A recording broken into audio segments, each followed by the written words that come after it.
to the flag of the United States of America and to the republic for which it stands, one nation, under God, indivisible, with liberty and justice for all.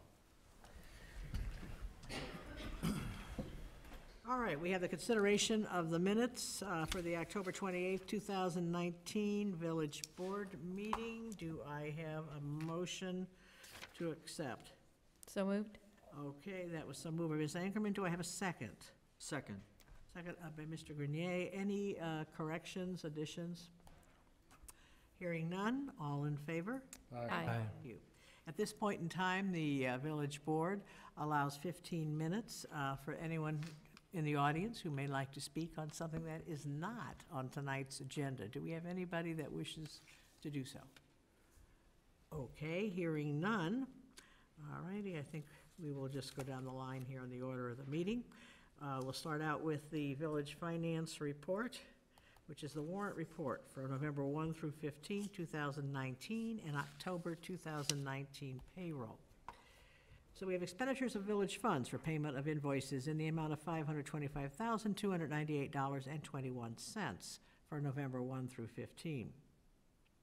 Expenditures of village funds for payroll in the amount of $288,680.67 for October of 2019, which are total expenditures of $813,938.88. Do I have a motion to approve the warrant reports? So moved. So moved by Mr. Meyer. Do I have a second? Second. Second by Mr. Toll. Any questions and things for the Finance Director? Hearing none, roll call, please. Trustee Ankerman. Aye. Trustee Charlo. Aye. Trustee Grenier. Aye. Trustee Markey. Aye. Trustee Meyer. Aye. Trustee Toll. Aye. At this point, we have the Village Administrator's Report, and I think you have several things on it tonight. Thank you. The first item is a request from the Park District to waive building permit fees associated with the relocation of baseball field at Artesian, specifically Rosenthal Field. In your packet is a letter of request from the Park District. The fees for the associated permit is $1,350. And as you know, the code requires the village board to consider a request of this nature. Happy to answer any questions. Doug Cassidy with the Lake Bluff Youth Baseball Association is here as well if there's any questions. Other than is construction halted with the weather? All right. Project's been modified. It's now an ice rink. Okay. Any questions for this? All right. I have one point. Doug Cassidy is my friend and neighbor and also the coach for my daughter a few years ago, so I will abstain myself from voting on this item. Okay. I don't think you. You can disclose it, or yeah. You're not legally obligated to. Your disclosure is enough, but it's whatever you feel Feel comfortable. like doing. Cool. Okay. All right. That's fine. Thank you, sir. Thank you. Okay. So you need a motion then. We need a motion here to waive that 1,300 and some odd cents for that one. Do I have a motion, please? Yes, so moved. So moved by Mr. Grenier. Do I have a second? Second. And second, thank you, by Mrs. Marquis. This is a roll call vote. Trustee Charlo. I will say yes. Trustee Grenier. Yes. Trustee Markey. Yes. Trustee Meyer. Aye. Trustee Toll. Aye. Trustee Ankerman. Aye. Okay. Thank you very All much. righty, and next is the report concerning the electronic storage disposition of certain village records you have. And that's just the village staff continues to transfer paper documents to electronic storage, and this is a series of documents that we can dispose of as a matter of law, and making sure nobody has any heartburn with us doing so. Okay, do I have a motion? So moved. So moved by Mr. Toll. Do I have a second? Second. A second by Mr. Charlot. Any questions for Drew or anything? All righty, all in favor? Aye. Thank you. And the last item, probably the longest Yes. item of discussion this evening, is a presentation. This is part 2 of the village's preparation of a master plan for our stormwater system. This began several months ago, and earlier this year, Scott Griffith from Christopher Burke came in and did a presentation.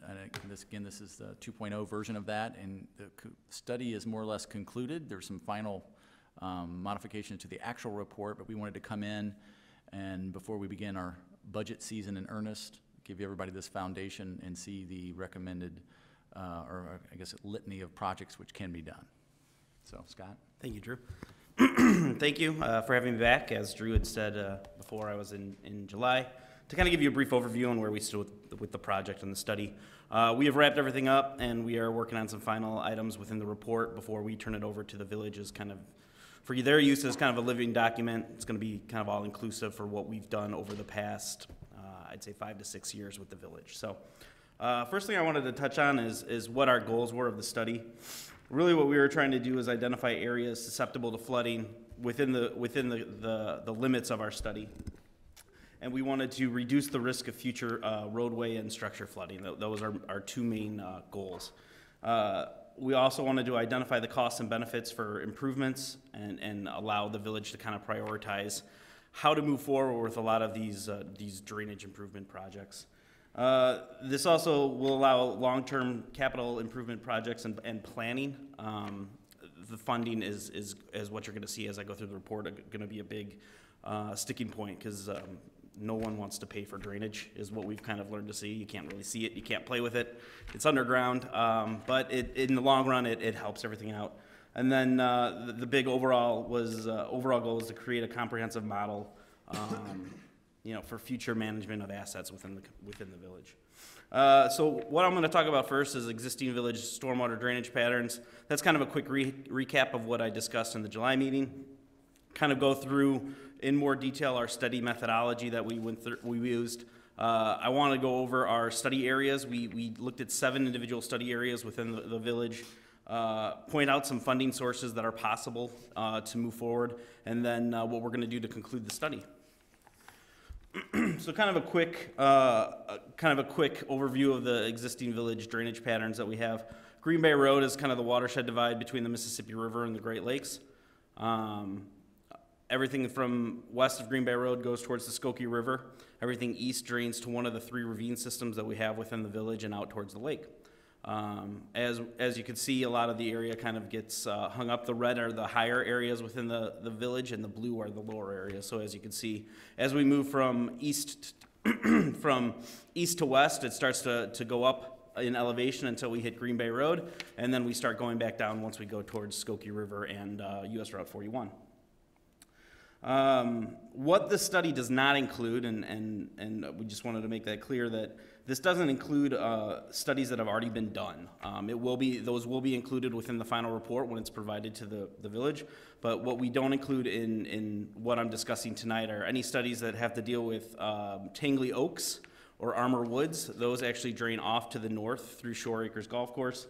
And also the same thing with the Campbell Court development, where it also drains underneath the railroad tracks near the Navy base and also through Shore Acres Golf Course. So our study, when we originally set out to do this, we had a set number of alternatives to evaluate. What's really nice about how we're presenting and providing the study back to the villages is it can be expanded in the future. So if there are problem areas that arise that we didn't include in this study, there is going to be opportunity to go back and look at those areas in the future using the same program. So real quick, our study methodology, we broke it into 3 main steps. First was our field survey. We sent out crews to go throughout the village, pick up approximately 300 storm sewers and inlets. We got sizes, kind of improved the database that the village had already provided us when the study first began. We sent out flood questionnaires to the public to get input. We received responses from 329 residents, and every bit of information that we could get was beneficial. We went through each one of those, input them into a database. That database will then be also turned over to the village for their use for the future. And then kind of the end of it all that I don't really want to bore everybody with is the development of the hydrologic and hydraulic model, which is where we were able to first determine where our problem areas were, and then second, how do we fix those areas. So with that, we used the data that we got from our field survey, we used the data that the village provided us, and then we also used just general data from Lake County itself, the GIS department, with topography, aerial imageries, soil conditions, land use, to get a better idea on how runoff conditions affect the system. So to give you an idea, here's the results of our analysis. These were our areas that we had identified through our existing conditions model. Nothing to be nervous about. This is kind of common for a lot of these communities within the North Shore. A lot of the areas were developed prior to any sort of stormwater management ordinance. So we're dealing with a lot of outdated systems. So what we see is a lot of roadway flooding. The viaduct is a big one that everyone kind of knows about. West of Green Bay Road, we see a lot of overland flow in areas that, rear yards and down streets when possible. There's various levels of protection within the system, and when we say that, another word for that is various levels of service throughout the system. So where in certain areas we may get something that has the capacity to pass the 5 or the 10-year rainfall event, and I'll get into that next on what that actually means. Some areas really only have the 1 to 2 year level of service. So we see varying levels of service depending on, what drains to the area, what size are the pipes draining the area, and what's the receiving system. And then what was nice about this is we took those surveys that we received from the residents, the questionnaires, and overlaid it to see how, if they reported something in the area, how that compared to our results. So if we saw some flooding along East Center, we were able to check if we got any flood surveys or flood questionnaires from residents within that area, and if they were reporting the same things that we were seeing in our results, we knew we were kind of in the right direction with our results. So this one I kind of wanted to show that says, okay, well, you show all these areas that are flooding, but we're not in the floodplain. That's correct. We're not in the the village doesn't have any regulatory or FEMA regulatory floodway or floodplain. That's kind of dedicated to more of those riverine areas. What Lake Bluff deals with, along with the other communities in the area, Libertyville, Lincolnshire, they deal with a lot of this urbanized flooding where it comes down to smaller pockets unable to drain in a relative quick amount of time, where you get that ponding, the overland flow, and that's what kind of causes more of the issues. So this is kind of one thing we wanted to point out that says, well, I'm not in a floodplain, why do I flood? There is kind of a dividing line between, a FEMA floodplain and the urbanized flooding that we deal with on a consistent basis. So real quick on our study methodology, what we did was we identified our possible drainage improvements. We used that XP Swim is the model that we use. It's kind of a very dynamic, kind of a pretty detailed model that allows us to not only see exactly the area that we're studying, but it also gives us a holistic approach to the analysis, because we are able to look and see, well, if we're fixing the flooding problem on the east part of town, are we moving it to the west part of town, and vice versa? If we're just putting in a bigger pipe, are we now causing someone that doesn't see water to flood out all the time? So that's what's really nice about using the SWIM model, and as I said, it's a model that can easily be expanded on and as detailed or little detailed as possible for any sort of future improvements. We were also able to, we then took the results of that and we were able to develop and analyze improvements at a conceptual level. So really, the two main improvements that most communities look for is there a way we can move water faster, or is there a spot that we can store water? Lake Bluff is in the former. Like, moving water is going to be the most effective way throughout the system due to the limited space that the village has for storing water. We don't want to, we have very limited park space, baseball fields. The last thing that we want to really look at doing is turning those into storage basins that are consistently wet. So our idea and approach to this study was to how can we move water throughout the system without impacting other areas. And then the conceptual levels, we designed them to do rainfall depths. I kind of wanted to touch on that. That's actually really important moving forward, because there's some changes that are going on in the first quarter of 2020. And then we also wanted to design these projects to meet the village criteria and meet their level of service that they're always looking for. So here's our village design requirements. Our level of service is what we refer to it as. Our 10-year rainfall event, we would like to keep that off the roads, not only for transportation means, but the more that you can keep water off the roads, the less impact it has on your sanitary system. And people always kind of look at the two as like, well, they're two different systems, they're two different pipes. Why are we seeing stormwater that's coming in through the sanitary, and why is our sanitary going the other way? Once that water hits the road surface, it doesn't care where it goes. If it finds a leak or a hole within a sanitary system, it's going to find its way into that, and that's where you start seeing some sewer backup within houses. Your treatment plant is now working double time because it's not used to taking that amount of flow that actually finds its way into the sanitary system as it would during dry conditions. The other village criteria we are looking to do is keep the 100-year rainfall event away from structures. This is just a good general rule of thumb. We're trying to protect as many structures and within the community as possible from doing these improvement projects. You know, there are other alternatives that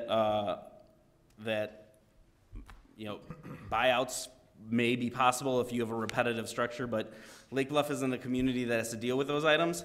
And also when it comes to kind of grant funding, a lot of those items, or a lot of that grant funding isn't really available if you don't have that floodplain that we had talked about earlier. So I wanted to go into updated rainfall depths for Lake County, which is what we're gonna be seeing within the first quarter of 2020. I believe Lake County will be adopting new rainfall depths in March of 2020. The village will then have 6 months to adopt it into their ordinance, which will then, I think, put you around August. The increases that we're seeing are actually the largest and most impactful in Lake County. Prior to the rainfall depth increase, we had actually had the lowest rainfall depths throughout the collar counties around Cook County. So when we saw the increases, we were seeing in the magnitude of 25 to 40% increases, I believe. So rather than going back and having the State Water Survey, who actually does the research and does the analysis and then distributes the rainfall depths for these ordinances to adopt, they had actually done it a different method for Lake County, which is why they've always kind of been on the lower end for the other communities, or for a lot of the counties in the collar counties, where this time I believe Lake County just said we're going to adopt those higher rainfall depths just to provide that additional level of protection. So 2 quick examples: a 10-year rainfall event in a 2-hour duration. Currently that's 2.25 inches, and I'll get to more of that on the next slide also. But when that proposed, that's going to go to just a click under 3 inches, which is a 33% increase. Same thing for the 100-year 2-hour, which was just at 3.77 inches. That new rainfall depth is now going to go to just under 5 inches, so that's a 32% increase. So I wanted to show this chart. I have a question for you. So I do appreciate that on the previous slide that you raised that 10-year by 33% or by 33%, yes. But is this consistent? Because I do remember seeing a couple rainfalls in the last year maybe that were higher than 3 inches. Yeah, that is actually, so that's what I'm going to touch on my next slide here. Okay.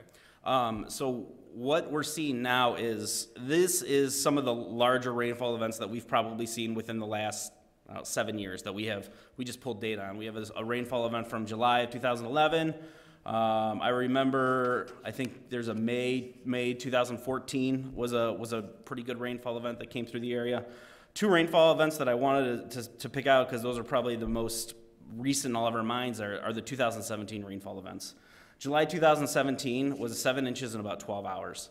And on the old rainfall event, or the old rainfall depths, that actually equates to a 140-year return interval. So that's off the charts. Well, with these new rainfall depths coming into effect in January of 2020, that's only the 75-year. So that's the kind of the drastic change, that the amount of data that they've added to, that's the kind of drastic change we're going to start seeing, and that's why we're seeing, you know, projects where a simple 18-inch pipe used to be sufficient to drain an area, we're now having to go up to 1 or 2 sizes more just to accommodate this larger flow rate. So we're seeing, so for a quick example, August 2017, we had 3 inches in 2 hours. That was kind of at the end. Very rarely have I ever seen a flood, a drought, and then a flood, but we got to experience one of those in 2017. But that was between the 25 and 50-year rainfall event, the 3 inches. So that we had a 2 to 4% chance of that actually occurring within a year. But now when the new rainfall depths come into effect in the beginning of next year, that will only equate to the 10-year rainfall event. So that will actually have a return interval, an occurrence probability of 10% occurring every year.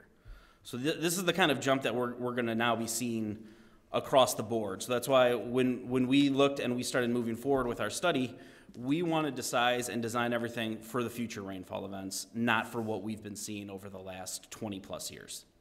So just remember that as we start kind of working through some of these designs and some of these pipe sizes where we look at it and go, well, the pipe was only a 24, why are we looking at a 48 inch now? The rainfall depths have increased so greatly that we're now seeing these increased runoff rates that we're trying to convey through the system. I have a question for you. So from a pipe standpoint, for the 100-year to the 2-year, what size of pipe would you consider? Lots of variables go into that. If you're looking for a pipe to convey the 100-year in a flatter area, depending on how much acres are tributary, depending on the land use conditions, there's a lot of variables that go in. It could fit in a 30-inch, but it could also be in a 72-inch. There's just a lot of variables that go with it.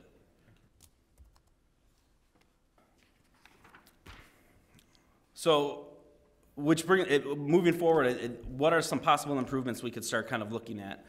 We broke this into three categories for this. One is green infrastructure, and this is kind of a big thing. This is good. This is it's cost effective. It's helpful for the more frequent, the smaller rainfall events, our half inches, our 1 inches that kind of extend over a longer duration. But what we're starting to see is two main problems that come with it. They don't help as much with the larger rainfall events that we've been experiencing lately. They don't have the storage space underneath the pavement or they don't have the storage space available with regards to rain barrels or green roads or permeable pavement. Eventually that hits a stop block and no more water is going to be accepted for those conditions. And we also, our area especially, we don't have the soil types to infiltrate a lot of those soils through. So we're on a very clay-based soil. We know once we get kind of below our topsoil, that water just ponds and it does not move. So these areas would be good if you go a little further north towards Illinois State Beach and you get those sandy soils where it can percolate through. In this area with our clay soils, green infrastructure is not going to provide the benefits that a lot of us kind of hope to see. We did a quick calculation just to kind of get an idea. A quarter-acre residential lot, if you were to take the July 2017 rainfall event, that produces just over 37,000 gallons of rainfall runoff. To store that on your yard, you need 677 55-gallon rain barrels. I don't even know if you have room for 677 rain barrels on your yard, let alone you'd want to try and mow around that every couple of weeks. I just have a quick question. How does that compare to when we have somebody do a major, either a new construction or a major renovation, and then it kicks in that they need to compensate by putting in some underground storage? Because I'm comparing it to that 37,000 gallons. What would that trigger for underground storage typically? 1,000 gallons. How many? 1,000. 1,000? 1,000. Do you want to describe that really quick, why we do that, just so that's crystal clear? Scott knew he was going to be impressing people with these stats. So the 1,000 gallons that we require, and that originated probably about 10 years ago, that is essentially to offset the increased impervious of a new home versus the old home and its impact on our storm sewer, and just try to make it maybe a little net gain to our storm sewer. Now, none of our storm sewers are designed for that rainfall he just mentioned, the 677 rain barrels. So there is some math behind that when you look at maybe a 2-year storm as far as how many extra gallons are produced. But again, it's not something that we're trying to put $100,000 worth of cost on a new home, either to fix our storm sewer on the back of a new home construction. We're just trying to make sure that we're not making the situation worse for neighbors and maybe slightly better. And what kind of a cost would something like that add to the project? Builders say about $30,000 sometimes. I think that's a little high, but I have heard that from builders.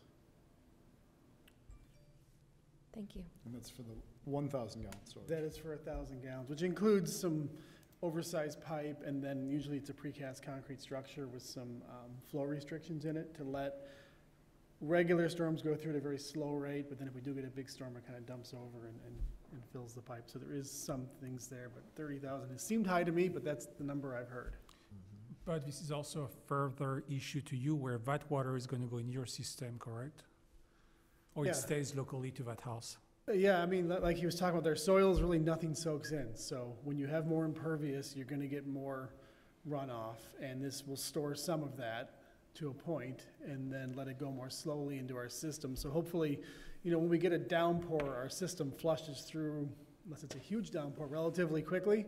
So then we have these restricted flows coming out maybe after the big flush has gone through. So you might see like an outfall pipe to Lake Michigan running, you know, a day after it's rained with smaller flows, because we're still holding water in places and letting it go slowly. Again, you're not trying to solve all the flooding problems, you're just trying to compensate for any differences difference, from yes. new construction versus old. which And is- in the case of major remodeling and our extensive additions, we do put that requirement on people as well.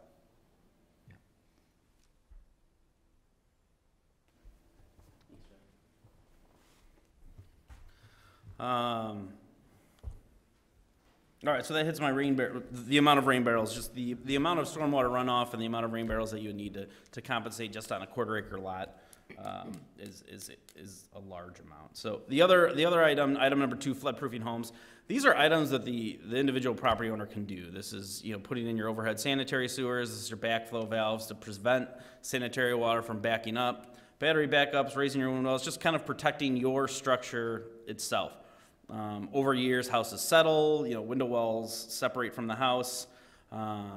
The overland flow paths become obstructed. I want to get more into that next, actually, or after this. A little more discussion on that. And then third is the large-scale capital improvements, which are the 7 study areas that we kind of looked at that I want to talk about later on in the presentation. So real quick on overland flow paths, what we're seeing, and again, this isn't just localized to Lake Bluff, this is what we're seeing on a lot of these communities within the area, the Libertyvilles, the Lincolnshires, the Lake Forest, insufficient by today's standards. And what we mean is, you know, it goes back to the village was built out and developed prior to a lot of the watershed or the stormwater management ordinance. So if you were to go and do a development today, there are requirements that need to be met per the ordinance that state, you know, you have to have, you know, your channel has to be this wide, you have to provide yourself X amount of feet above the water elevation within that overland swale. You don't want to run it by your house because, you know, you're just to protect yourself, basically, more than anything. You're not trying to pass the problem on to your neighbor, you're just trying to pass the problem through to the street and then on to, you know, most likely a detention basin if it were to be developed today.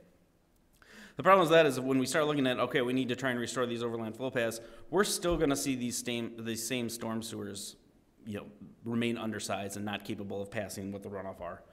What we noticed during the survey of the village, there's storm sewers out there that are 8 and 10 inches that don't even meet the minimum standards of today's design for storm sewers. So what even if you try and say, okay, well, if we can connect these 3 yards together and provide a path, the residents need to understand that, yes, they're still going to see an overabundance of water through their yard, but it's not going to fix the problem where they're going to get a reduced, you know, oh, our street isn't going to flood as much because of these issues. These problems are going to occur until, you know, pipes get put in the ground and they're properly sized to convey that runoff to safer areas.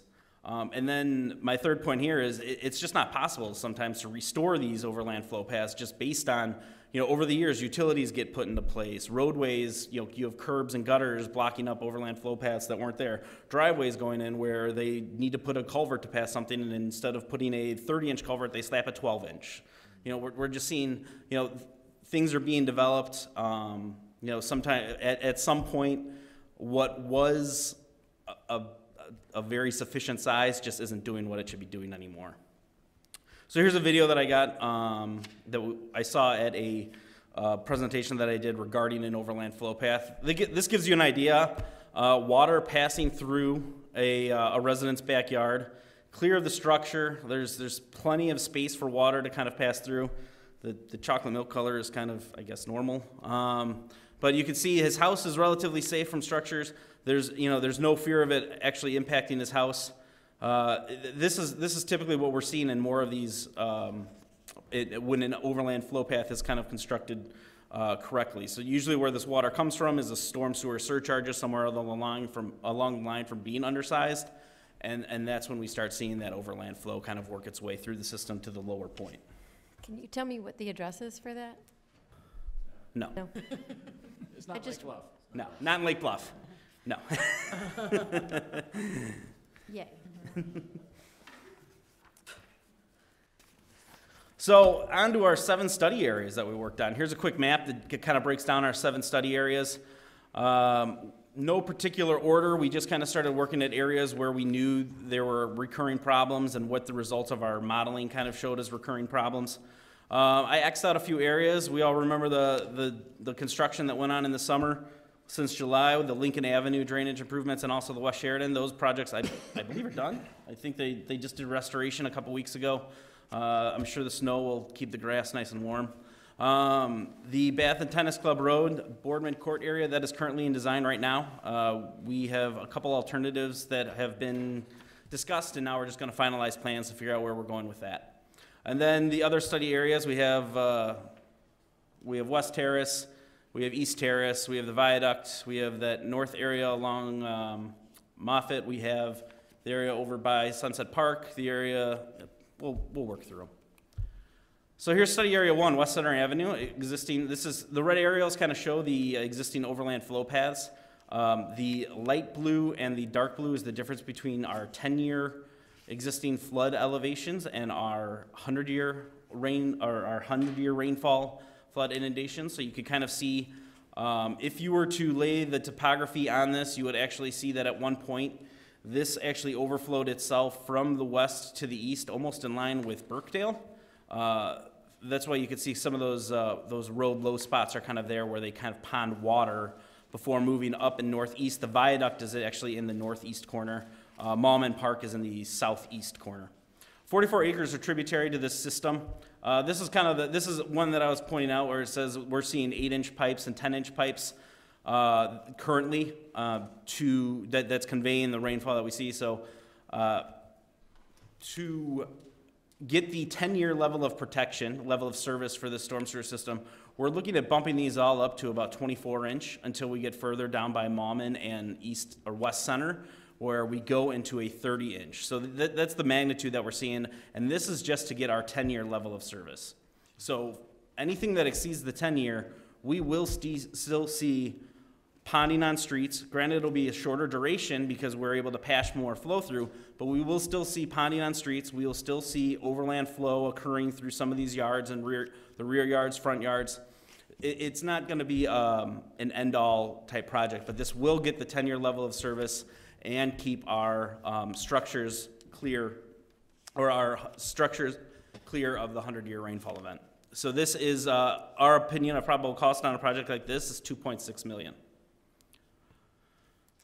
One other thing that I kind of wanted to point out on this, which is major, is since this drains to the viaduct, something like this wouldn't be able to happen and flow to the way that it's designed to flow until the viaduct gets repaired. So what I mean is we can't just take this problem and move it to the viaduct. Yeah. Until the viaduct actually gets the capacity to convey flow east towards the ravine, towards the lake, somewhere. This would have to have somewhat of a restrictor on there to restrict the flow down to what current conditions are. So until that would get fixed, we would still see similar results to what we see today. Study area 2, so Scranton Avenue Viaduct, we're all familiar with this one. We looked at 3 different alternatives for this. There are 103 acres tributary to it for the more frequent rainfall events. It can expand to 200, it can double, 222 acres. Once the storm sewer upstream becomes, the capacity becomes exceeded, then we start seeing a lot of overland flow through the neighborhoods. Some comes from North Terrace, a lot comes from East Terrace, some actually comes down along the bike path west of Sheridan Road. Some actually comes from towards town and back down in towards the viaduct. So we're all kind of common with how that works. And what we see here is it's a 24-inch clay tile. Recently, Illinois Department of Transportation did a lining project about 200 feet. So that, yeah, that's 200 feet. That you know, 200 feet. So alternative A, I want to touch on, this is actually just a remove and replace of the existing system. So you get a good idea on where the alignment goes. Goes underneath the train underneath the train tracks, underneath the tennis courts, straight out east, and it actually discharges into the upstream limit of the ravine just east of Evanston Avenue. So this storm sewer, by increasing everything up to a 24 and 36, and then at some point it jumps up to a 60-inch, we are getting the 10-year level of service, so the viaduct would stay dry for the 10-year. We would still see ponding for anything that exceeds the 10-year, and we are looking at a cost of $15.3 million to do a project like this. The difficulty that we're seeing with this is we are fighting grade. It's kind of a slogan that we use. We are actually going back uphill.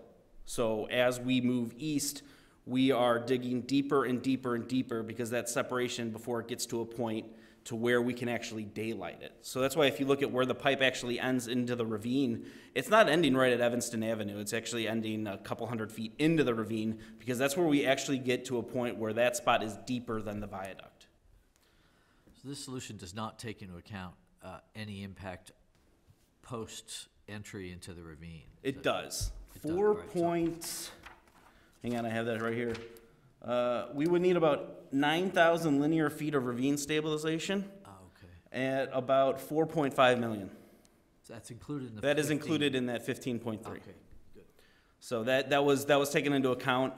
We went on the conservative side and said the amount of flow that we are going to be pumping in there, going from a 24 to a 60-inch pipe, is pretty significant. We stabilize from the outfall to the lake.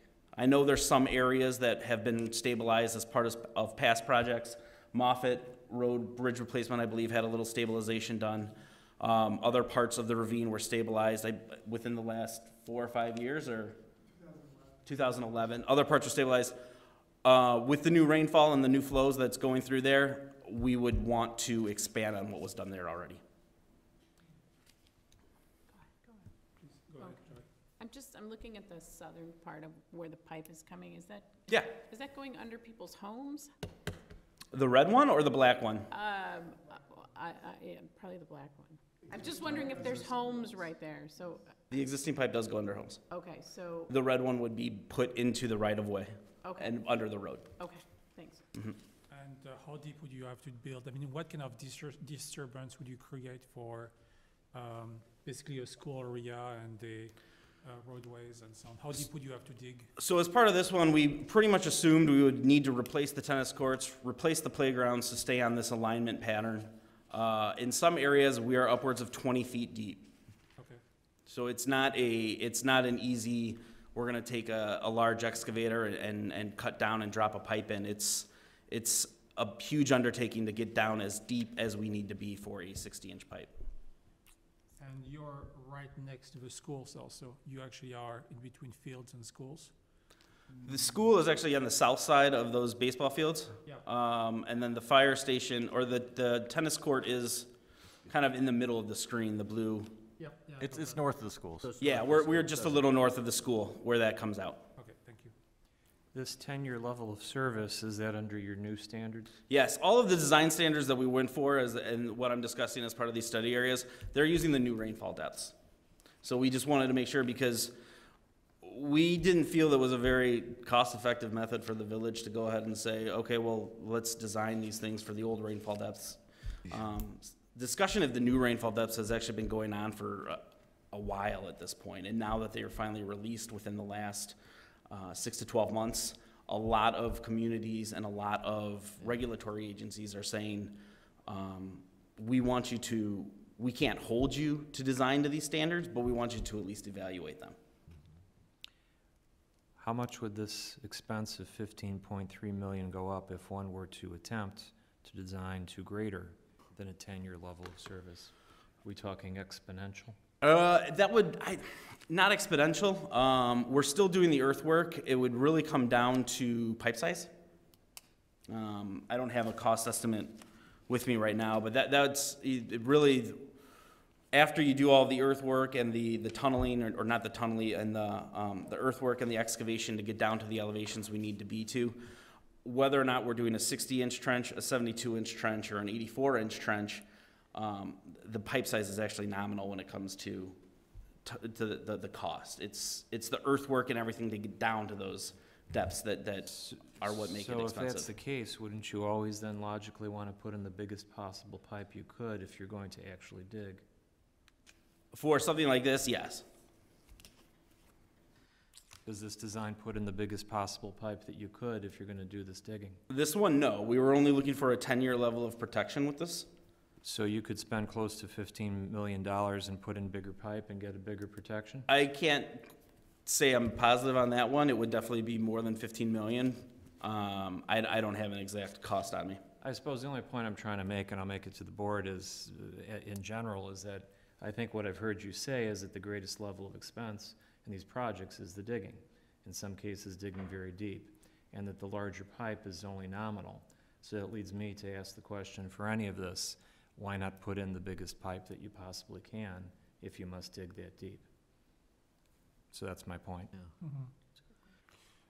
I have another question. You said you would have a pipe that goes from the viaduct to the Evanston ravine, and on that ravine, you would stabilize the ravine for about 4,000 feet.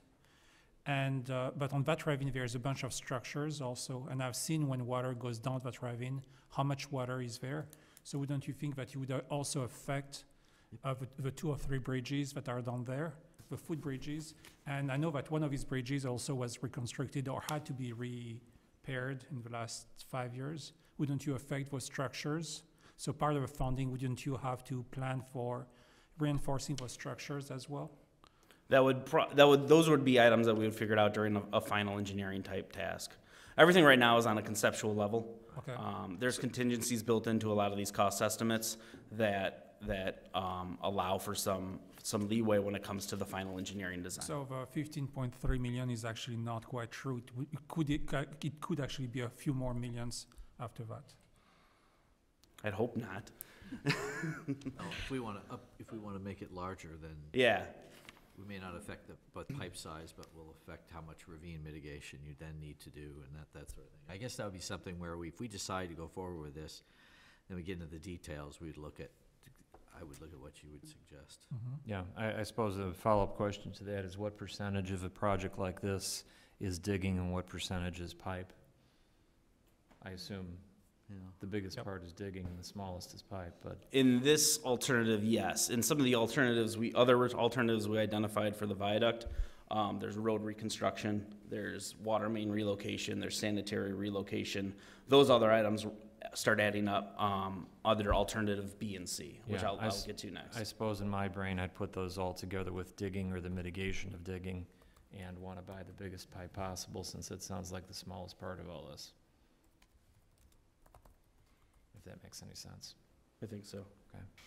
I just have one very general question. For a project this size, what we're looking at, do you kind of have a time frame estimate on that? Is it 1 year? Is it 18 months?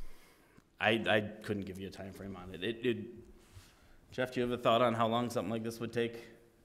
Something like this would be 1 to 2 years. I mean, the more time you give them, the more bidders you might get, because people with less people can spend more time.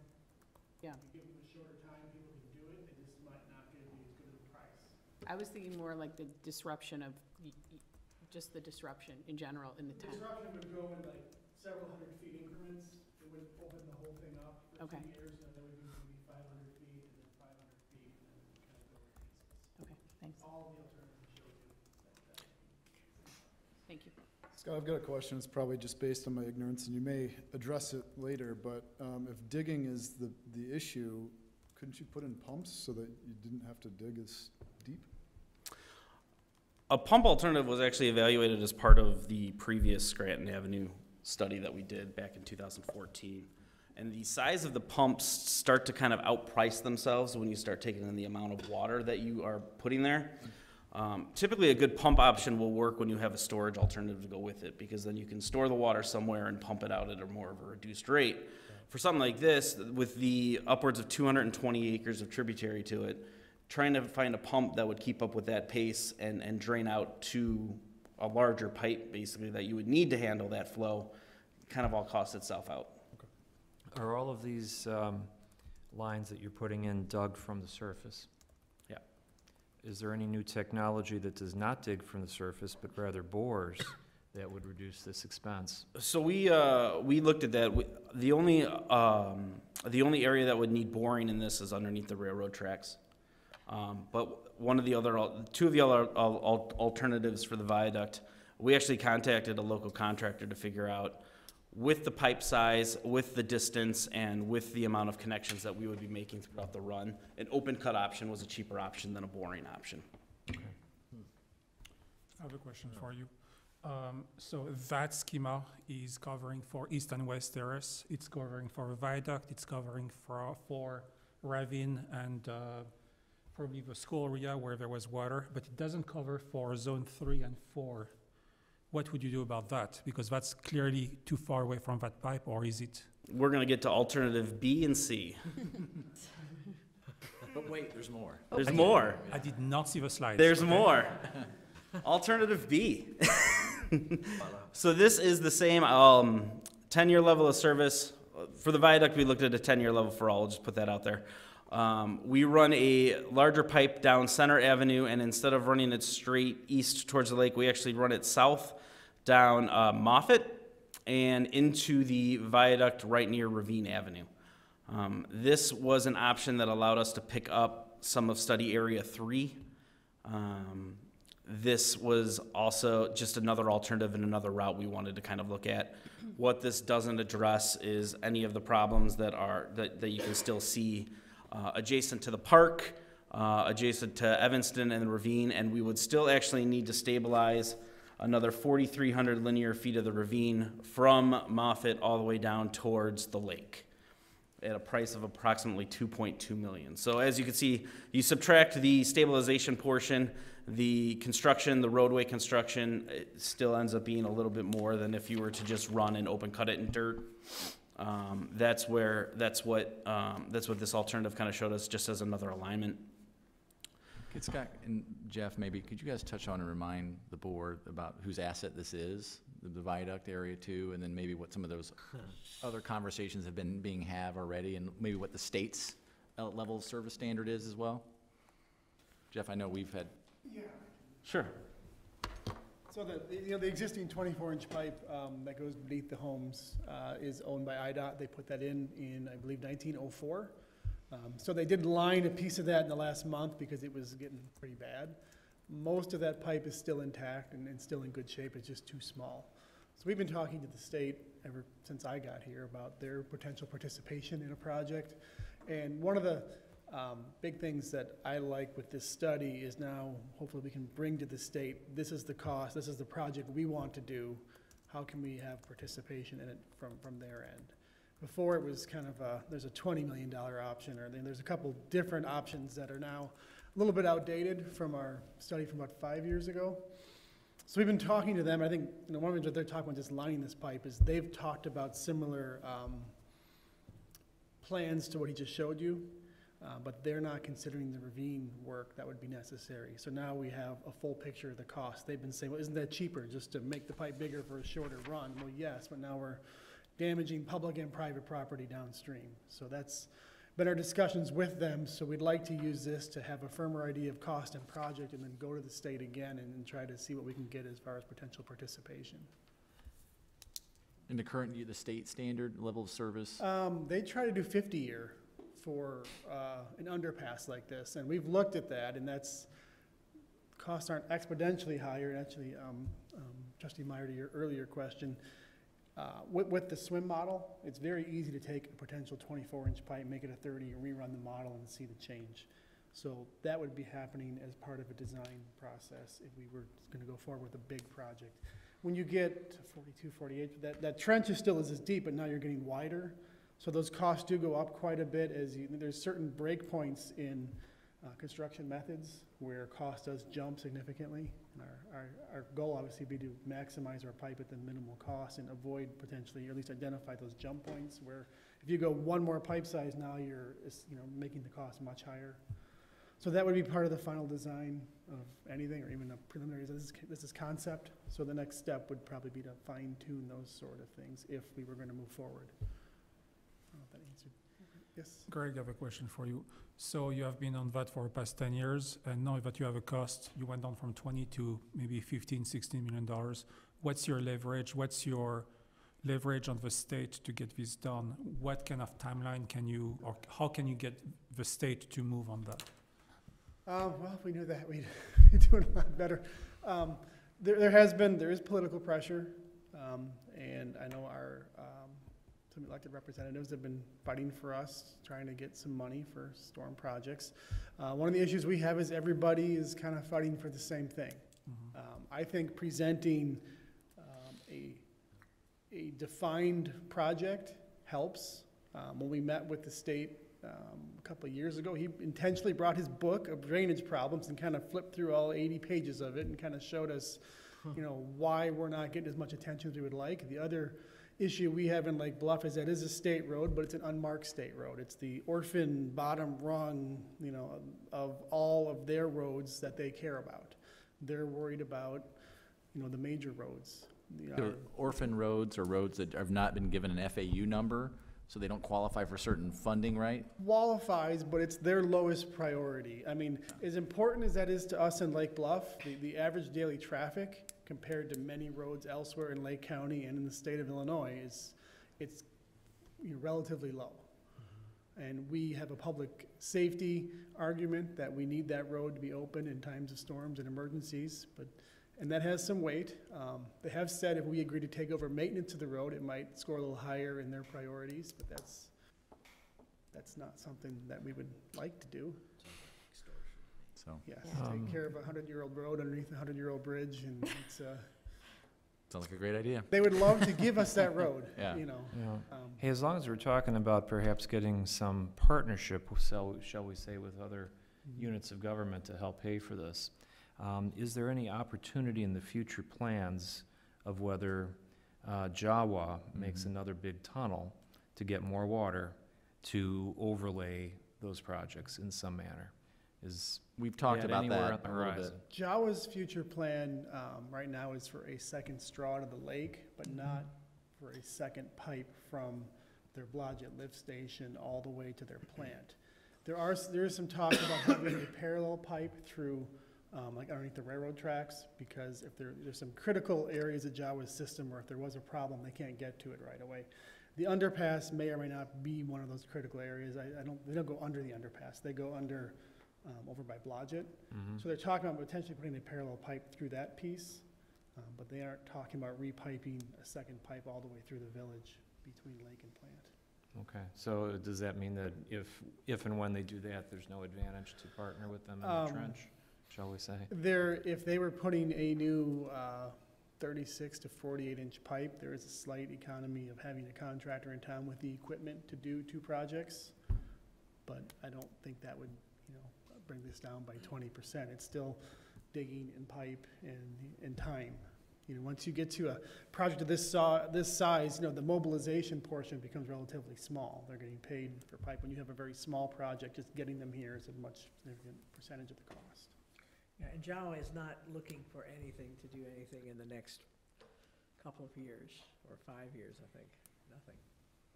Not probably in the next 5 years. We've been in a subcommittee that I'm on trying to identify their critical locations as their system is aging and what they need to have for backups. And that break they had earlier this year that caused a 2-day outage, that was kind of opened some eyes as far as, you know, how their system is aging. Yeah. So It's not on the immediate horizon. no, it's not imminent. Yeah, right, let's just put it that way, it's not imminent. Which could be good in terms of planning, right? We're at the planning stage, so. I think we're on, what, item 2B of 7? Oh, my goodness. We're blazing, Scott. All right, let's Yeah, let's see if we can, start cooking through this. yeah. All right, 2B, here's our alignment. We're gonna go down center and into Moffett, dump out into the ravine. Like I had said before, about 4,300 linear feet of ravine stabilization would be necessary for this. Same kind of alignment all the way from the outfall out to Lake Michigan. Alternative C, this is the big one. This one is 14.7, 10-year level of service for this one also. This one actually is probably the most encompassing project or alternative that we are proposing. It's a new pipe up along Sheridan Road, and it goes east along North Avenue, and it would require the construction of a new outfall pipe from from Maple Avenue down Lily and Dell out by the lake. I'm not going to say into the lake, but by the lake. We have an existing 48-inch, I believe, that discharges there now.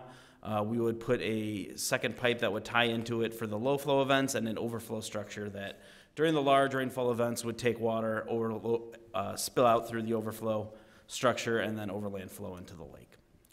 This is 14.7. This would actually require the no ravine stabilization besides what we've already accounted for as part of the overflow structure. The construction of that new outfall portion, which I'll circle back on around later, the outfall part from Maple Avenue down Lily and Dell to the lake is about 1.7 million of that 14.7 million.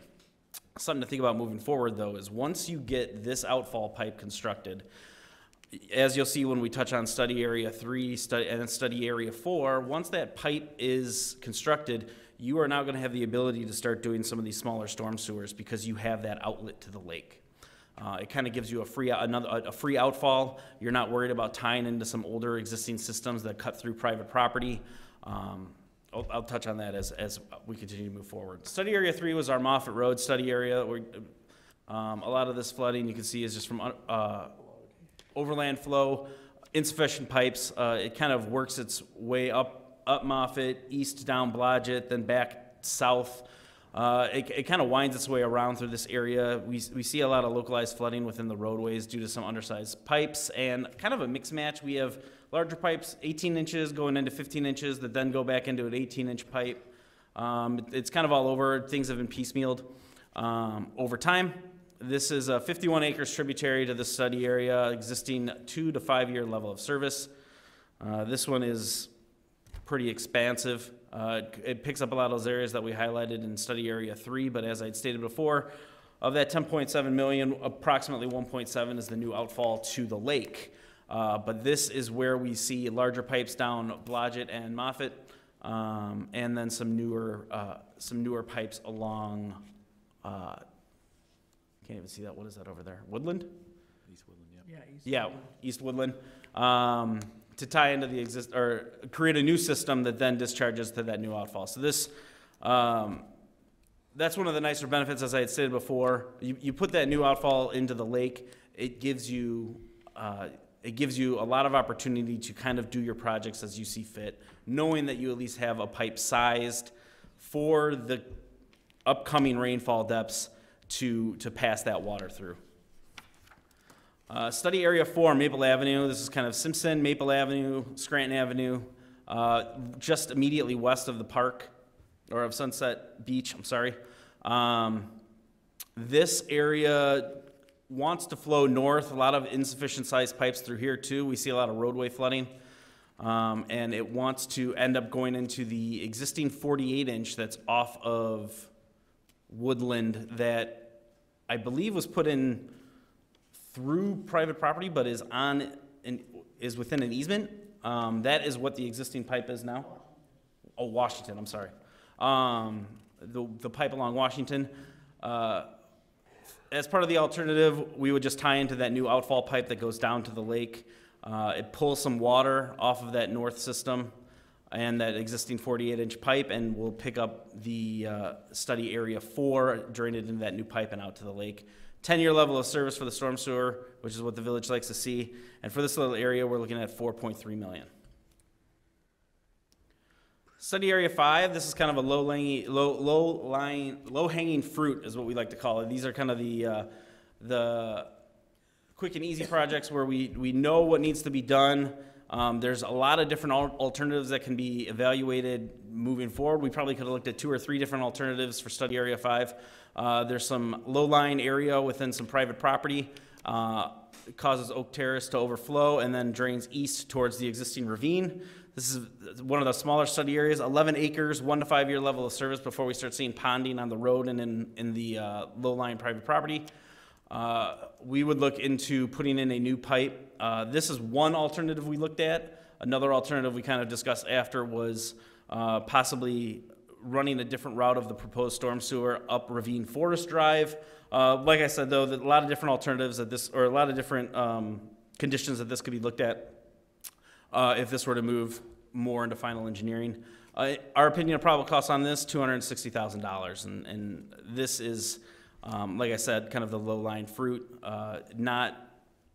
It doesn't include as large of an area as some of the other study areas we looked at. Study area 6 is our West Terrace area.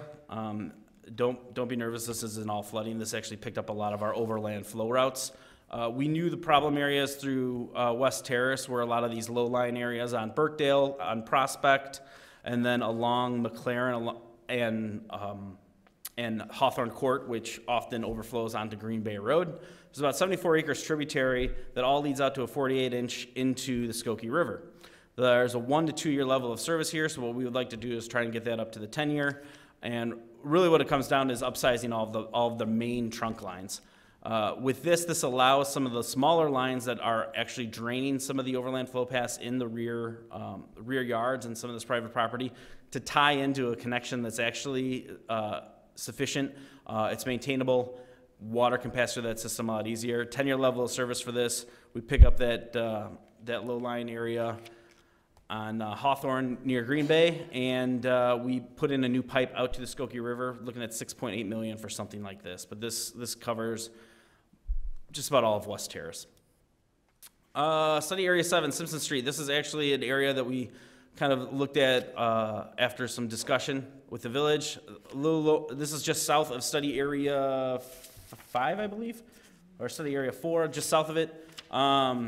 This currently goes into the ravine, but there are some flooded areas along Park Place and along, I believe it's an alleyway on the west side of Simpson that a 10-inch goes and kind of drains. But looking at this, everything wants to either pond or overland flow towards Simpson Street and then south down towards the ravine. Doing something like this would allow us to get the 10-year level of service at a probable cost of $750,000. We're looking to upsize the pipe from 10s and 12 inches to 18-inch and 30-inch. So we're getting a pretty big bump. But what's one benefit about this is, we kind of looked at, all right, if in the future there's a pipe settling, say by Simpson and the ravine, and the village would like to come in and fix that, well, they don't have to go in and put in 18 if they know that in the future, if they wanted to do these drainage improvement programs, they know that a 30-inch will be sufficient for what's going to be drained into that area if the village wishes to in the future move forward and add the additional drainage within the residential area. All right, so funding sources. How do we pay for this, right? A lot of small price tags. The four main sources that a lot of places talk about is a pay-as-you-go capital funding. This is, Drew kind of mentioned earlier, we're kind of going into the budget season. So you kind of look and say, okay, we can select a few projects, select a portion of different projects, and we kind of budget for it, and then we kind of, we build what we can, and then we save, and then we build what we can to keep going. Kind of extends the life of your project for construction time. And the problem with that is the price that you get when you start the project might not be the price when you work through phase 2 or when you work through phase 3. So, if you get if your probable cost is for the whole project is 15, and then you want to do a phase 1 that's 5 million, it's probably not going to break out to be, 5 million, 5 million, 5 million if you're trying to do it over 6 years. It could end up being 5 million, 7 million, 9 million. It just depends on how engineering costs kind of go along the way. Well, does your experience indicate that engineering costs and other costs associated with this outstrip inflation? Yeah, we actually used 2019 prices specifically for this. In other studies, communities have actually requested to say, can you look into assuming a 2% increase or whatever as if we were going to build the project in 2021 or 2025 or 2027. So we looked at current prices. In other studies, we have looked at future pricing. Okay. In this model, you can modify that with ease? Yeah. Does the inflation for this type of work exceed the inflation in the U.S. economy, which is about 2% generally? What I'm saying is, take education costs, for example. They have always historically outstripped inflation in the economy in general. My question for you is, does this kind of work run at a higher level of cost increase over time than inflation generally? I don't have an answer for that. Okay. Because that certainly goes into our economic planning. Sure. I have a question for you also. you listed all the options, so alternative A, B, C, and you had East Terrace, West Terrace, and you had Simpson.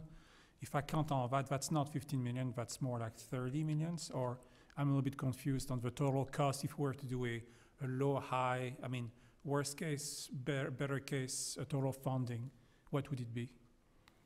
So I think I think it's the, if you're asking the project, the special, the service area 2C alternative, that was 14.7 million, but added the other areas in there. All of them include that trunk line that goes out the end of North Avenue. Correct. So you're not paying, every project assumes that they're paying for that Got independently. it. So you're still at 15, basically? Yeah. Okay, So thank you. we cost it as if, no, we didn't like alternative 2C for the viaduct, but we really liked alternative 3. So this is what our cost is, alternative 3, assuming that the pipe to the lake wasn't constructed at this point. So real quick, back to funding sources. I have, I think, one more slide, maybe two. Municipal bonds. I think we're pretty familiar with how those work. Federal, state, and county grants. These are very limited funding, highly competitive, rigid qualifications. It's tough to get grants for a lot of these larger projects. A lot of people are always fighting for the same kind of projects, so it's very selective. And the stormwater, the last one I want to touch on is stormwater utility fee. This is kind of becoming a bigger concept for a lot of communities in the areas. Actually, it's a fee that goes out to both residents and businesses within the village based on the amount of impervious area based on the amount of impervious area within their lot or their property that they own. So commercial lot will have a higher rate than a residential lot, for example. So here's some stormwater utility fees. Current communities in our area, Winnetka, Downers Grove, Highland Park, Hoffman Estates, Rolling Meadows, Buffalo Grove, they have implemented a stormwater utility fee. So what they do is, I think they either include it in their water bill, their garbage bill, some bill that they pay the village. They get an extra, and it ranges depending on where you are, either $22 to $100 or $1.50 an extra per month, depending on what they're budgeting for. It all varies with that. That goes towards just a utility fee that goes into a fund that when it's time to do one of these larger projects, they have money available to do some of these. Is there a legal limit on our authority to exert that?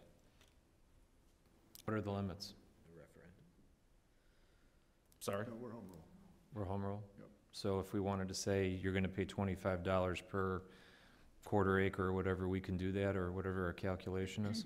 Yeah, there's gotta be some, has to be reasonably related to something. We have the authority, this just got litigated actually in Winnetka, and the court said that impervious surface to cost, or impervious surface to the amount you pay is reasonable. The amount you attach to each impervious surface unit, like how you measure it, is really up to you. That's a policy decision, how much the tax is gonna be, as long as the relationship is okay. So it's within the realm of possibility, and I'm not saying I'm advocating this yet, but it's within the realm of possibility that we can pay for this in at least part, if not large part, by that means. The stormwater fee. Yes. Yeah, and what many do is the stormwater fee backs some bonds. Okay. The revenues from the stormwater fee can help back the bonds. All right, so you can get the money sooner. Got it. Okay. I gotta hit my notes, so thank you. Yeah, equivalent residential unit. A lot of these other communities have actually gone through another study to figure out what a good fee is to calculate. Currently investigating it. Libertyville just completed a study similar to this, a stormwater master plan. They just wrapped theirs up pretty recently, and they are now kind of going through and investigating fee structures as part of a stormwater utility fee. Wilmette, also in the same boat, they just finished a master plan doing the same thing, investigating some sort of a utility fee to help pay for some of their projects. They have storage options, though. They do. Can I just- Choices that we don't. Yeah. Can I just ask a Yeah. out the box kind of question? How many gallons can that water tower hold? How many? $1 million. What if we just pump all that water into another, I'm serious, and then have it flow out? Or have some kind of a temporary overland thing where all you have to do is pump it to the top of the thing and it just, I mean, how much could that cost? Well, you still have to capture all the water. Right, well, it's being captured in the viaduct. You just suck it out of the viaduct. Like a huge straw? Exactly, and then you have some kind of a temporary thing, because all we're looking for is that short-term fix, right? If we could just like super, Well, I mean, maybe. I mean, the board could choose not to, you know, jointly fund a project with IDOT to change that. You know, the economics of that, is that worth, you know, is that juice worth the squeeze, right? You know, is that Right. something that, for interruptions, for how many hours per Right. year, is it worth that level of investment? That's a choice you guys can look at.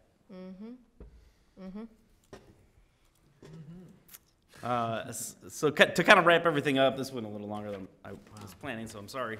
Thank But, you for that. though. Final, sorry? I'll just say thank you. Sorry. No, you're fine. Finalize, what we're doing next, I'll finalize drainage report, kind of talked about that earlier. We have some stuff we're gonna clean up in the report. It's kind of going through a review process right now, and then we'll get that with the other studies kind of attached to it. Expand the study to include additional study areas if this is something the village wants to examine, or if there's another alternative. Like we've discussed, it's pretty easy to add another alternative if, you know, you go and look at it and say, no, what if we run a pipe a different direction? Pretty straightforward to go ahead and modify it. Identify opportunities within the village infrastructure project and drainage improvements. This kind of goes back to, you know, what's the priority the village wants to take in doing these projects? As I had mentioned before, you know, once you get this outlet to the lake, you kind of set yourself up for future projects within those other study areas. You can, if you wanted to and wanted to work with IDOT, you can get the viaduct fixed. You could fix area 3, you can fix area 2. You can even go all the way back to area 1 and start picking up some of that area in the East Terrace, so you can put that bigger storm sewer in and reduce the risk of flooding in that area. One other thing that we want to keep working on is pushing out information on residential flood proofing projects. That goes back to our overhead storm sewers, our local, our you know, small scale on the individual property owner. What can they do to reduce the risk themselves? I know a lot of, you know, communities don't like to go onto private property, so as long as they can give them the information to protect themselves the best they can, we're on board with helping the village provide that information to the residents.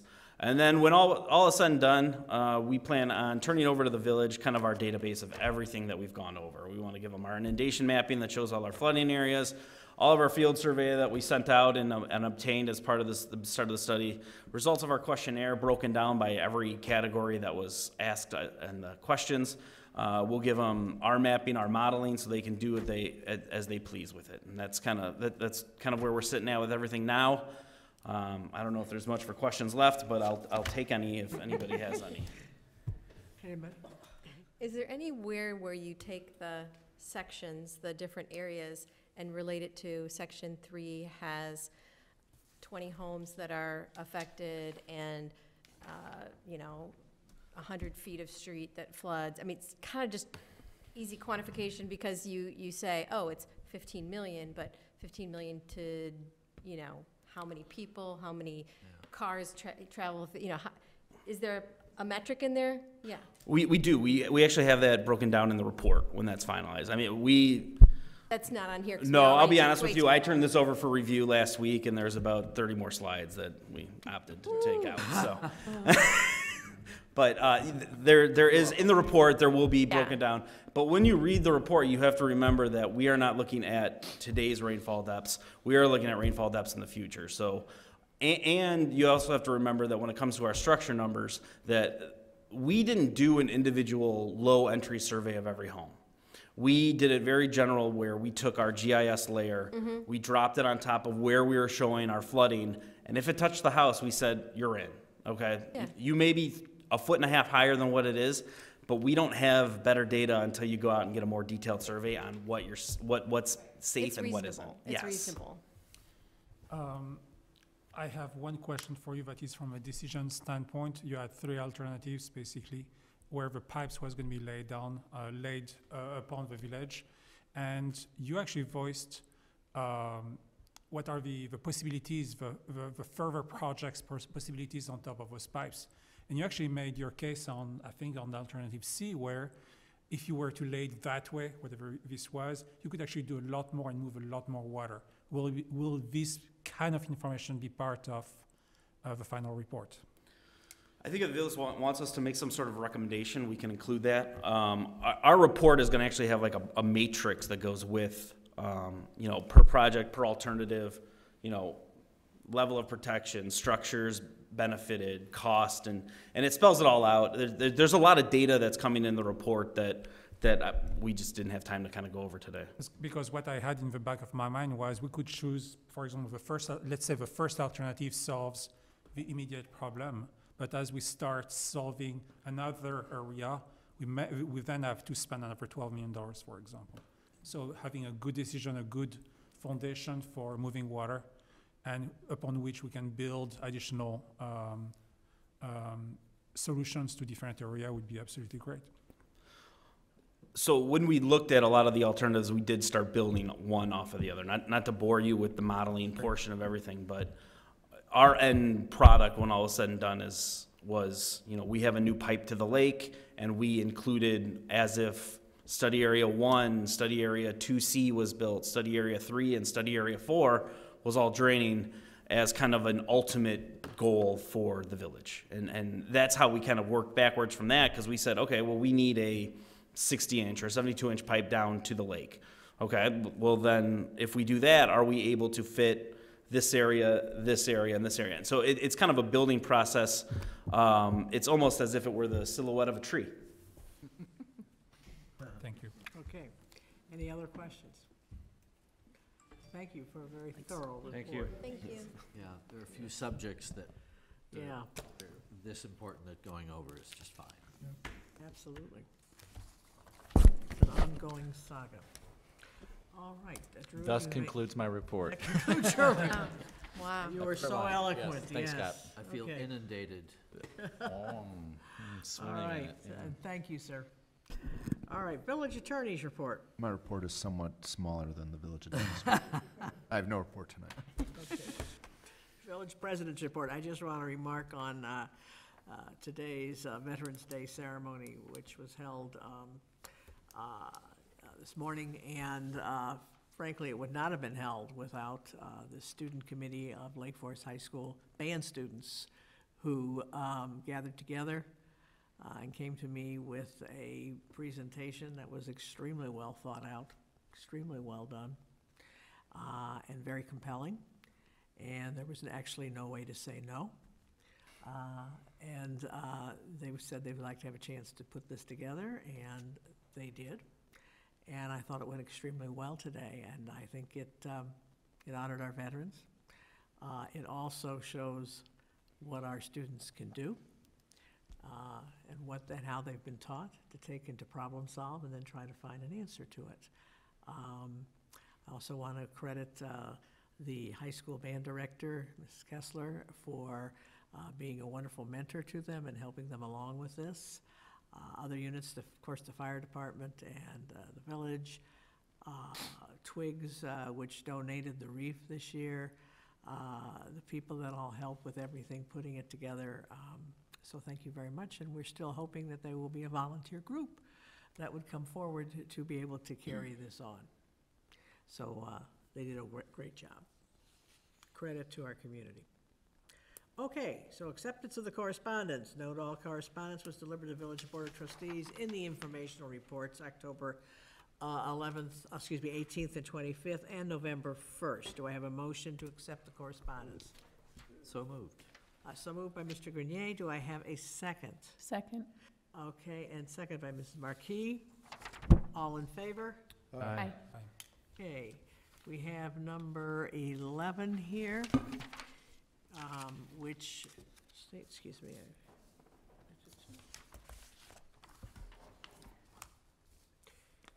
A resolution estimating the amount of the annual aggregate 2019 property tax levy. Do I have a motion, please?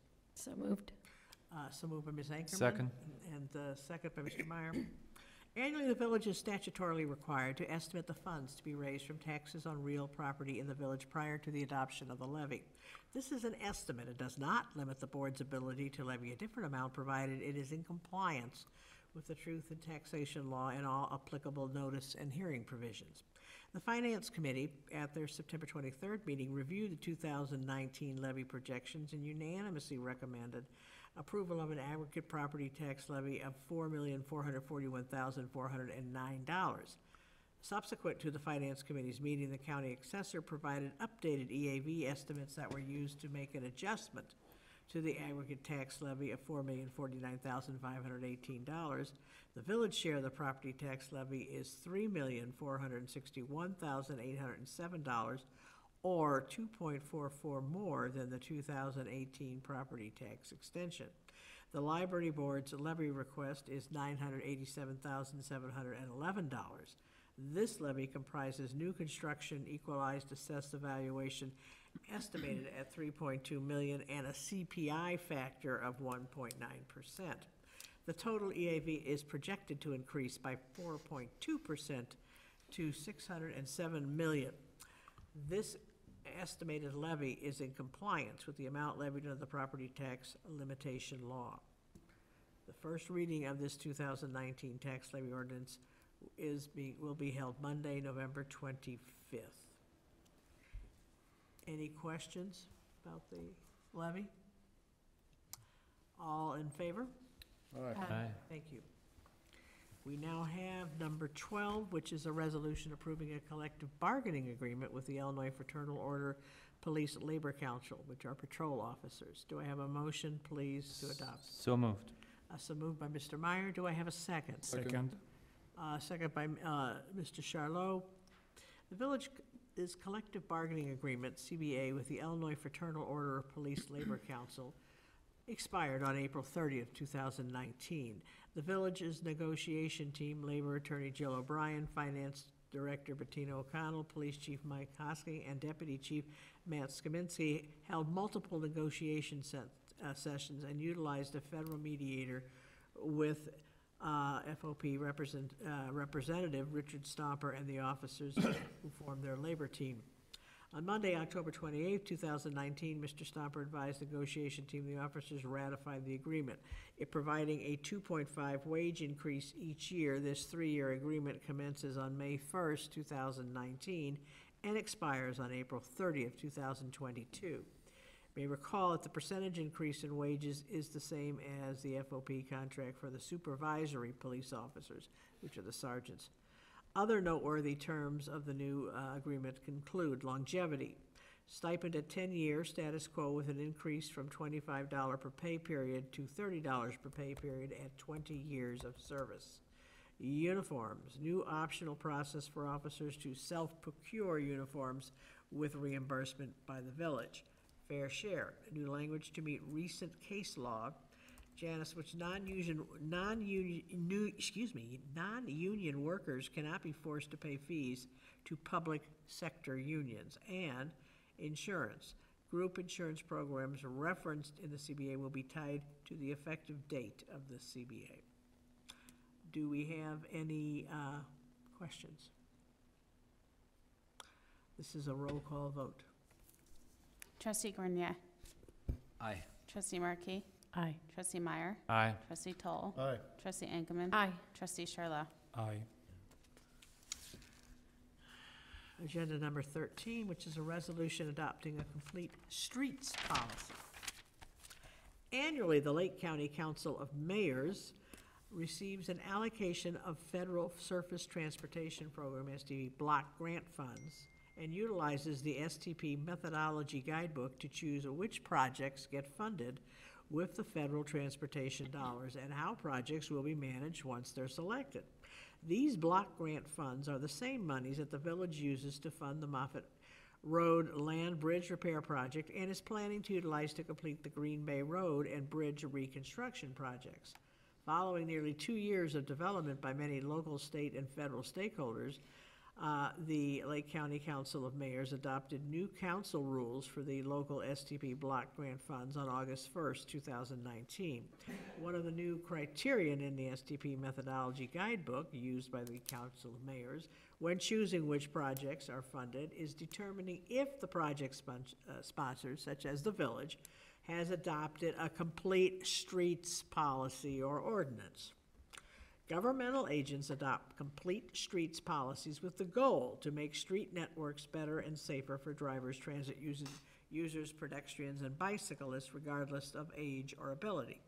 Policies of this nature are contextual. A complete street in a rural area will look very different from a complete street in a highly urbanized area, but both are designed to balance safety and convenience for everyone using the road.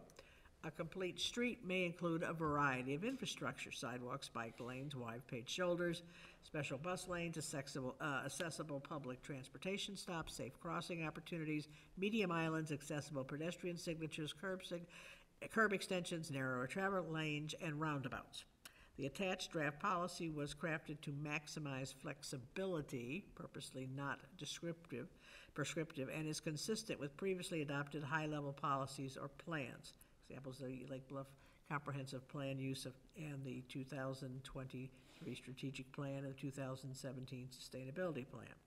In order to improve the village's scoreboard, this is why we're doing this, besides we have to, is to improve the village's scorecard with respect to securing Lake County Mayor funding for currently planned and or future village projects and improve our local transportation planning efforts. It is recommended the village adopt the complete streets policy and then forward the policy to the Joint Planning Zoning Board of Appeals for incorporation in the village's comprehensive land use plan, zoning code, and subdivision regulations. Are there any questions of why we are doing this? All right, all in favor? Aye. Thank you. We didn't get a motion. Number 4, Sorry. We don't have a motion or something. I didn't do a motion on this one? Thank you for that, I apologize. May I have a motion, please? So moved. So moved, that was Ms. Markey. Markey, and second? Second?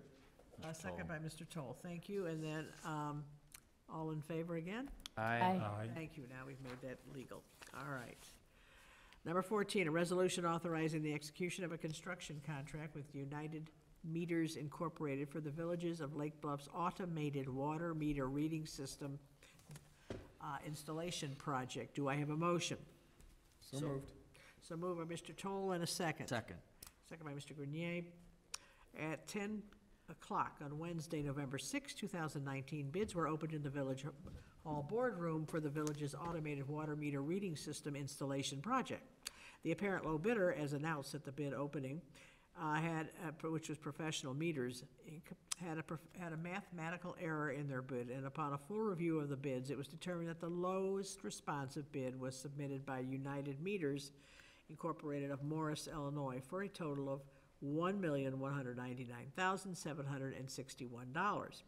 The bid included replacing approximately 85% of the village's nearly 2,500 water meters and installing an automated reading system.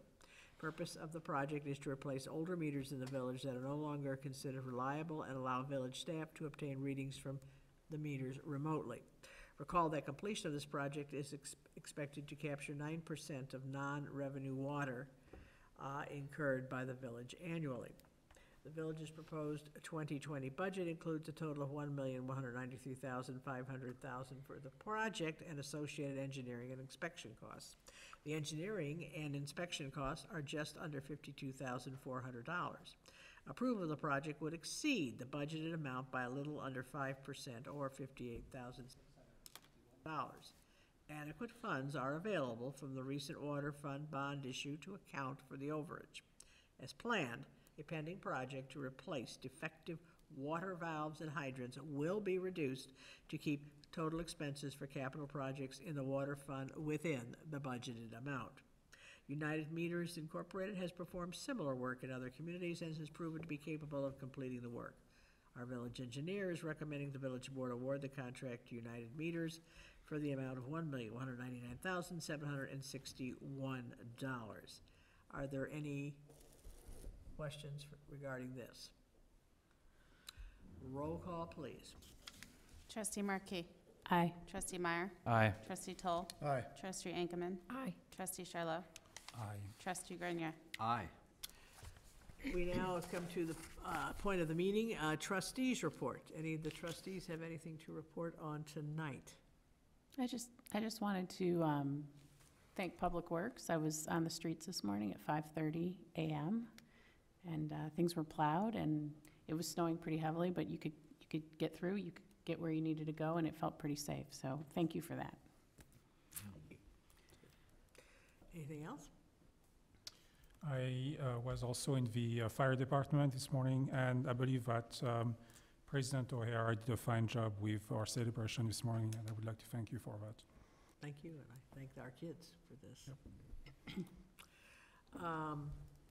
All right, executive session, which I think is only the consideration of the minutes, unless we have anything else. So I would move that we waive executive session this evening and just do the consideration of the October 28th, 2019 executive session minute meetings. Do I have a motion for that? So moved. So moved, that was Mrs. Anchorman. Correct. Thank you, and second. Second. Second, Mr. Grenier. All right, any comments or All in things? favor? All in favor? Aye. Aye. Aye. Okay, do we have any, now do we have to do a whole thing for the minutes too? You're done. I'm done, I just did it. Okay, we're all in agreement with the, thank you so Yeah. much. All right, Aye. now, I did not say aye, I'm sorry. I'm sorry. No, I'm pointing this is your cue. This is motion to adjourn, right? That's what- Oh, okay. I know looked what- like I the thought I fickle failed to finger, say I aye or wasn't sure something. I where was that was getting the- going. I was getting the All right, do finger. I have a motion to adjourn? So moved. Thank you, Mr. Meyer. Do I have a second? Second. Okay. Second by Mrs. Marquis. All in favor? Aye. Aye. Thank you all very much.